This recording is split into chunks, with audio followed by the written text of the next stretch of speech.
আওয়ামী লীগ পরোক্ষভাবে নির্বাচনকে অনেকখানি নিয়ন্ত্রণ করতে যাচ্ছে আওয়ামী লীগ। তার মানে সরকার এখানে অনেকখানি পাজেল লাগছে, দলগুলো অস্থির আছেন, অনেকগুলো বাস্তবে।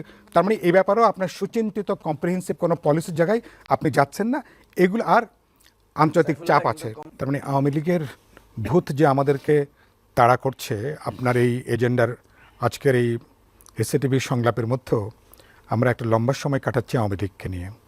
তার মানে আমরা ভূত কিন্তু আমাদের ঘাড়ের উপরে কিন্তু আছে, আপনি তাড়াতে চাইলে কিন্তু আপনি তাড়াতে পারছেন না।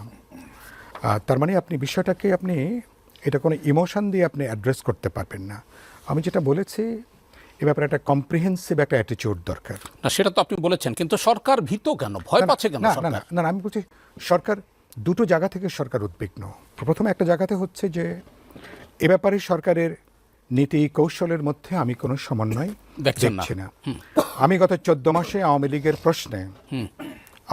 প্রশ্নে আমি দেখছি সরকারের মধ্যে কোনো সমন্বয় জায়গা দেখছি না। এটা বললাম, প্রথমে তারা কোনো দলকে নিষিদ্ধ করবেন না আওয়ামী লীগ প্রশ্নে বললেন, পরে একটা মবের মতন একটা জমায়েতে তারা আবার কার্যক্রম নিষিদ্ধ করলেন। তো তারপরে আবার জাতীয় পার্টির ক্ষেত্রে একই ধরনের জায়গাটা, সেটা এখন আপাতত পেন্ডিং আছে, কি করবে না করবে এখনো হিসাবের দোলাচলের ভেতরে আছে। আপনি 32 নম্বরে যে ভাঙচুর যেটা হলো, তারপরে যেটাকে গুড়িয়ে দেওয়া হলো, তো এগুলোর ভূত সরকারকে তাড়া করছে না, এগুলোর ভূত তো অনেক মানুষকে তাড়া করছে। এটা শুধুমাত্র একটা দলের প্রশ্ন না, আপনি বাস্তবে কোটি কোটি মানুষের আবেগ অনুভূতিতে আপনি আঘাত দিয়েছেন। ওটা এরকম অসংখ্য প্রশ্ন আছে যেগুলো ভূতকে তাড়াতে চাইলেও ভূত কিন্তু ঘাট থেকে নামছে না। তার মানে আপনার যে অপরিণামদর্শিতা, আপনি আপনার ক্ষমতাকে আপনি একটা জায়গায় রাখার জন্য আপনি অনেকগুলো মব কার্যত আপনি হতে দিয়েছেন, আপনি সংগঠিত করেছেন পরোক্ষভাবে, কেবলমাত্র আপনি আপনার অবস্থানটাকে আপনি টিকিয়ে রাখার জন্য। তার মানে আপনার পজিশনটা নীতিনিষ্ঠ কোনো জায়গাটা না। আপনি এখানে আলোচনা করলেন কত লোককে আপনি গ্রেপ্তার করেছেন, এর তো 10 গুণ 20 গুণ 50 গুণ 100 গুণ মানুষ গ্রেপ্তার হওয়ার পার্ট ছিল। তাদের শতভাগের 1 ভাগ হয়তো মাত্র আপনি গ্রেপ্তার করেছেন, আইনের আওতায় এসছেন। অধিকাংশ পালিয়ে গেছেন, অনেকে ভেতরে আছেন, নানা বন্দোবস্তের ভেতরে অনেকে তারা আছেন। যাদের বিরুদ্ধে নির্দিষ্ট ফৌজদারি অপরাধ আছে তাদেরকে আপনি গ্রেপ্তার করেন, আইনের আওতায় আনেন, বিচারটা করেন। কিন্তু সাধারণ মানুষকে আমার একটা কথা খুব মনে পড়ছে, আওয়ামী লীগের সাধারণ সম্পাদক ছিলেন সৈয়দ আশরাফ।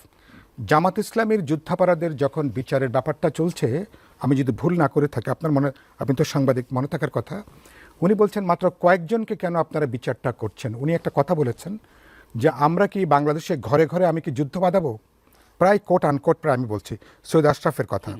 অনেকে বলছেন এটা তো কয়েক হাজার মানুষ যুক্ত, তাহলে আপনারা গ্রেপ্তার করলেন মাত্র কয়েকজনকে, যুদ্ধাপরাধ আপনার মানবতার বিরুদ্ধে ট্রাইব্যুনাল দাঁড় করালেন। আমি কথাটা কেন মনে পড়লো, যাদের বিরুদ্ধে সুনির্দিষ্ট অপরাধ আছে, খুনের গুমের অপরাধে, তাদের ব্যাপারে ইস্যু করেন, গ্রেপ্তার করেন, আইনের আওতায় আনেন, কিন্তু সেটার জন্য সাধারণ লক্ষ লক্ষ বা তার কোটি দর্শক সমর্থক বা তার যারা ভোটাররা আছে তাদেরকে আপনি যে জায়গার মধ্যে রেখেছেন, তো এটা তো কোনো না কোনোভাবে তা তো মানে একভাবে কিন্তু একটা ব্যাকফায়ার করবে। তাদের জন্য ডেমোক্রেটিক স্পেসটা কি, সেই স্পেসটা কি, যে সরকার যে বললাম 10, 20, 30 বছর যারা সামনে তাকাতে চায়, সেই সরকারকে এই প্রশ্ন আনএড্রেস, আপনি হয়তো একটা ইলেকশন করবো আওয়ামী লীগ ছাড়া, আওয়ামী লীগ ইলেকশনে না ধরেন, নৌকা মার্কা ইলেকশনে নাই, আওয়ামী লীগ ইলেকশনের মধ্যে ধরেন নাই, পরোক্ষভাবে বহু জায়গাতে আওয়ামী লীগ ভোটের জয় পরাজয়, আওয়ামী লীগের নোকামার্কার ভোট কিন্তু জয় পরাজয় নির্ধারক ভূমিকা পালন করে। এখন রাজনীতিটা চলছে আওয়ামী লীগের প্রশ্নে, আওয়ামী লীগের ভোটগুলো কোথায় কিভাবে যাবে এই প্রশ্ন নিয়ে। একেবারে এটাও তো সরাস কথাটা বলবেন না, কিন্তু এটাই হলো বাস্তবতা।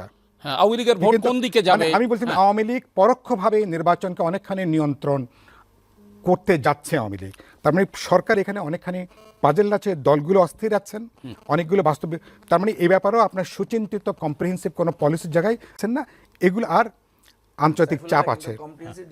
রাস্তা আছে কিনা সেটা বলেন। হ্যাঁ, আমি মনে করি মানে দল ছিল, আপনি সমস্ত দলগুলোর সাথে আপনি এখানে আলোচনা করতে পারতেন। আপনি কি আওয়ামী লীগের এই প্রশ্নে কি সরকার কি দলগুলোর সঙ্গে আমাদের সঙ্গে একটু কোনো আলোচনা করেছেন? সবাই বলতেছে আওয়ামী লীগের রাজনীতি চাই না, আওয়ামী লীগ নিষিদ্ধ। না, কিন্তু আপনি কিভাবে তাকে কমব্যাট করবেন, কিভাবে তাকে আপনি মোকাবেলা করবেন, কোনো আলোচনা হয়েছে? না, কোনো আলোচনা তো হয়নি। অপরাধের বিচার আর সাধারণ মানুষকে কিভাবে আপনি ইনক্লুসিভ সমাজের মধ্যে যুক্ত করবেন, তাহলে আপনাকে বলতে হবে না তারা কি আপনাদের দলগুলোতে তারা কি ভাগ হয়ে তারা জয়েন করবে জি। নাকি তাদের জন্য অন্য কোনো অপশন আছে? জি। কিন্তু এটা প্রিন্সিপালি আওয়ামী লীগের ঠিক করতে হবে, আওয়ামী লীগ কীভাবে ফিরতে চায় এটা আওয়ামী লীগকে ডিসাইড করতে হবে। বাংলাদেশের গণতান্ত্রিক অভিযাত্রার পথে আওয়ামী লীগ 14 মাসে কোনো দায়িত্বশীলদের বললাম কোনো বক্তব্য রাখেনি। আওয়ামী লীগ কীভাবে ফিরতে চায়? সরকার মতন সরকার, রাজনৈতিক দল, নির্বাচন কমিশন এবং ফাইনালি ভোটার এবং জনগণ, এদের সবাইকে আস্থার মধ্যে আপনি কিভাবে নেবেন, এই দূরদর্শিতা, এই যে কর্মকুশলতা, এটা মনে করি সবচেয়ে গুরুত্বপূর্ণ।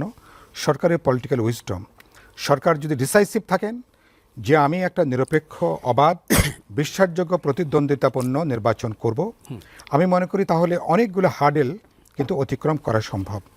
যেটুকু সময় আছে ল এনফোর্সিং এজেন্সিকে পেশাগত দায়িত্বের মধ্যে আপনি আনতে পারেন।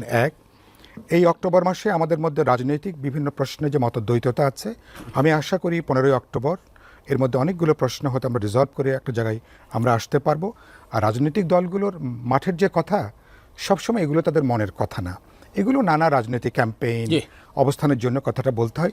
ফাইনালি আমাদের নির্বাচন, আমরা এবার খুব একটা প্রধান উপদেষ্টার ইতিহাসে সেরা নির্বাচন করা যাবে কিনা আমি নিশ্চিত না, কিন্তু আমরা একটা গ্রহণযোগ্য, একটা প্রতিদ্বন্দ্বিতাপূর্ণ নির্বাচন করে বাংলাদেশ যেন গণতান্ত্রিক অভিযাত্রার পথে হাঁটতে পারে, এটাই আমাদের সবার চাওয়া।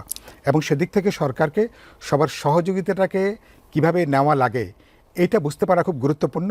সরকারের ডিসি সাহেব, এসপি সাহেব, থানার দারোগার কাছে উনি কি মেসেজ দিচ্ছেন ফাইনালি, যে ওনাদের কোনো ডেফিনিট কোনো পলিটিক্যাল চয়েস নাই, ওনারা একটা অবাধ নির্বাচন চান, এই বার্তাটা যাওয়াটা দিন শেষে অত্যন্ত গুরুত্বপূর্ণ।